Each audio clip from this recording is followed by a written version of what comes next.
Yeah, definitely wasn't pleased with the way we played in the first half. Third quarter, we kind of we're kind of navigating our way through the third quarter. Thought we executed really well in the fourth. Got stops when we needed to. That's a good Eastern Michigan team. I think they've got a lot of talent, good athleticism, good length, and I think they're going to continue to give people problems as they go through the MAC. But we have some things we need to work on. I think this is maybe a little bit of a wake-up call for us this game, and we'll see how everybody responds. But pleased with getting the win and finding a way to finish. I thought Jenna gave us a huge spark scoring. Made those back-to-back threes, which was big, and really made some big plays for us. Corinne's second half I thought was really good. Really got the ball to her spots and made some shots. That nice three at the end of the shot clock was nice too. But we just have to play more consistent for 40 minutes, and I think they know that. But pleased with getting the win. Questions for our student athletes? Yeah, Jen, it just seems like something happens at halftime with you. You come out of that break, and then it seems like everything's clicking. So I guess, is there anything that's happening during that halftime? Maybe something self-talk or talk from the players or coaches? Just what's going on there at halftime that allows you to propel out of that half? Yeah, nothing specific. I think a lot of times when I have good second halves, I'm just really frustrated with my first half, and I think I play better when I'm angry, honestly. And so, but nothing specific. Just come out of the half and be aggressive and finish around the basket, rebounds, defense. Just focus on everything. And then when you're seeing a player like Bridget, just the impact she had on this game, not so much in the scoring column, but grabbing 11 rebounds and just playing a really good defense down low on their bigs. Just what does that set in the tone for the rest of you guys when you see what she's doing? Yeah, that's really big for us. She's been great down low, and that's something that might go unnoticed just because she's not scoring as many points, and a lot of people tend to just look at the points column. But Bridget's been huge for us in the past couple of games, rebounding and defensively in general. And then Corinne, just when you see somebody like Jenna in that third quarter, especially scoring 12 points, just what does that maybe do for you to like motivate you and just really the rest of the team when you see somebody like that going off? Yeah, when we see Jenna going off, that's kind of what we expect every single possession. Like, we have that confidence in her.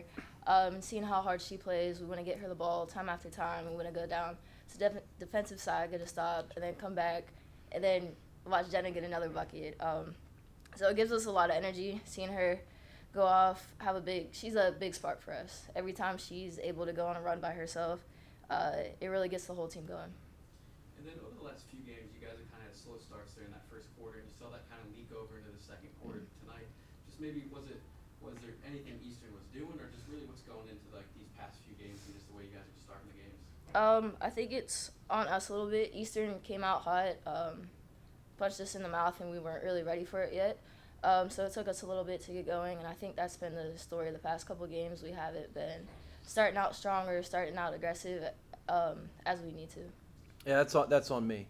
I have to have them more prepared to start at the beginning of games, and we'll address that. The coach mentioned there in the second half, you really getting to your spot and doing whatever you want.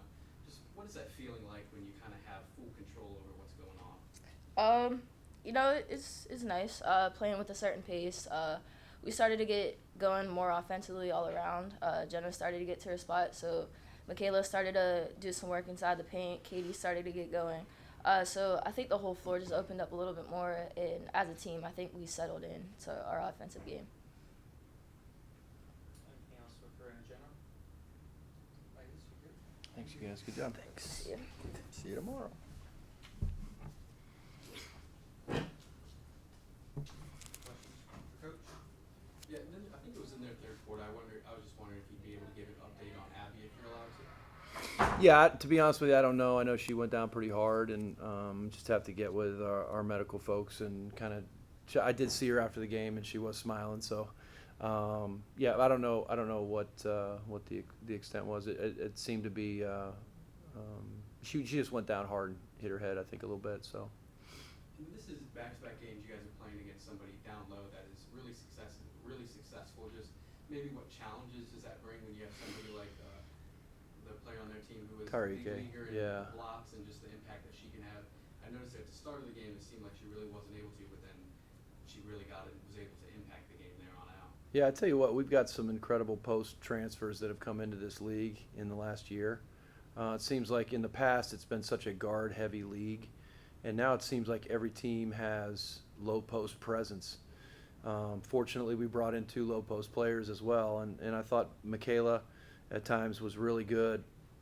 And then Jenna had a little stretch there where she had some really nice offensive rebound putbacks and some dump offs and ones. So, yeah, it's gonna continue to be that way. I mean, the games that we have coming up, everybody's got, you know, solid or really good post players, and so we're have to continue to do the job. And I'm glad you brought up Bridget, because I think, you know, Bridget's probably a little bit frustrated with her, you know, lack of scoring, but I couldn't be more proud of the defense and rebounding that she's doing in there. She's really doing a phenomenal job on that. For somebody who came out of high school, was more of a perimeter shooter and scorer. She's really bought into that side of things and is really helping us win games. And you mentioned there in the opening statement there just the first 3 quarters. What really stood out to you during that time? In the first 3 quarters?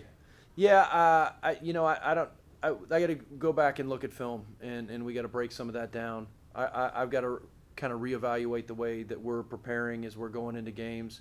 We were slow starting against Akron. We actually started out pretty good against Toledo, and then we got into a little bit of a lull there after that. But we've got to prevent somehow. We've got to start getting to a point where we're playing 4 solid quarters instead of allowing 1 or 2 quarters to really affect us in a negative way that way. That's something that we definitely have room for growth on. And then just last one for me. I know tonight was the whole We Stand for Pat. I just didn't know maybe if you had any stories or just maybe the impact of what she's had on your coaching career, just the impact that she's had on women's basketball. Yeah, I never had the opportunity to meet Pat Summitt, unfortunately, but I do know some of her former players, and I know they all speak of her in such high regard. She really was probably the biggest trailblazer for women's basketball, and really fought for the type of equality that women deserve in sports, and really pushed basketball on the women's side to a high plane. And we all owe, in women's basketball, we all owe so much of that to Pat Summitt. Obviously, she suffered with early onset dementia, something that's hit my family. My mom passed away 2 years ago from dementia, so this game has a lot of meaning for me. Glad that we can nationally bring awareness to such a horrible disease, and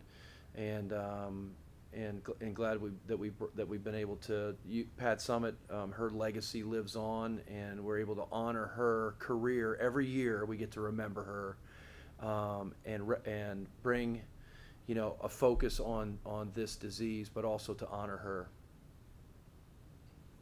I was gonna ask, when a game is so close like this one was, what were you focusing on during the timeouts to get the lead, like What- point-wise? Yeah, well, you said it right there.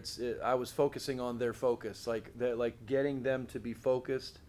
Early on, I thought our focus was not great. I thought we weren't connected, and we weren't communicating, we weren't playing with the type of passion that we needed to, and our focus was kind of all over. So in those timeouts, I was trying to really distill it down to what do they need to hear, making sure I had really good eye contact with them, and making sure they were understanding what we wanted to do, so there was no confusion. And there still was a little bit, but it was much less than we had at the beginning of the game. So our focus was on their focus. Anything else? All right. Thanks, Coach. All right, appreciate it. Thank you.